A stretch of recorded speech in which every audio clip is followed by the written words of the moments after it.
मौलाना साहब जो YouTube channel ज़रूर subscribe कंदा। छा साईं कि गैर मुस्लिम औरत सां जेकॾहिं कंहिं मुस्लमान ज़िना कई, तमामु माण्हू चवंदा आहिनि त उहो कॾहिं बि पाक न थींदो। इन जी हक़ीक़त छा आहे? त तमामु साथी जेको पंहिंजे इल्म में हिकिड़ी ॻाल्हि रखनि त ज़िना हिकु वॾो कबी फेल आहे ऐं बुरो अमल आहे, जंहिंमें के क़ुरान हकीम में अलाह ताला फरमायो वला तक़रबु ज़िना इन्नहु कान फ़ाहिशा व साअ सबीला। अलाह ताला फरमायो करीब बि हिन जे न वञो, हे हिकु गंदगी आहे ऐं बुछड़ो रस्तो बि आहे। कंहिं बि मुस्लमान जेकॾहिं अगरि कंहिं गैर मुस्लिम सां ज़िना कई त पाक त जेको उहो थी वेंदो, गुसुल करण सां उहो पाक थी वेंदो। बाक़ी वईद तमामु वॾी आहे ज़िना जे मथां।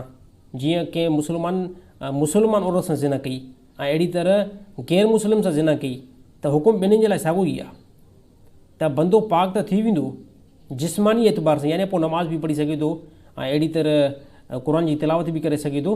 बाक़ी तमामु साथियुनि जे ज़हन में इहा ॻाल्हि हूंदी आहे जेकी अमूमन मुआशरे जे अंदरि तमामु घणी फैलियल आहे त कंहिं बि बंदे गैर मुस्लिम औरत सां ज़िना कई त ॿुधायो वेंदो आहे त जेसि ताईं हिकु सिर जे मथां गुसुल कंदो रहे ऐं उहा ॻरी न वञे तेसि ताईं हे जनाबत खां पाक न थींदो।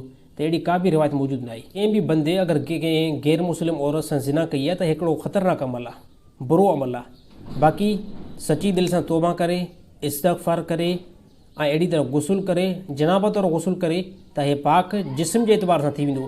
बाक़ी गुनाह जो जेको तालुक़ु आहे, गुनाह पाक उहो अलाह खां कराई।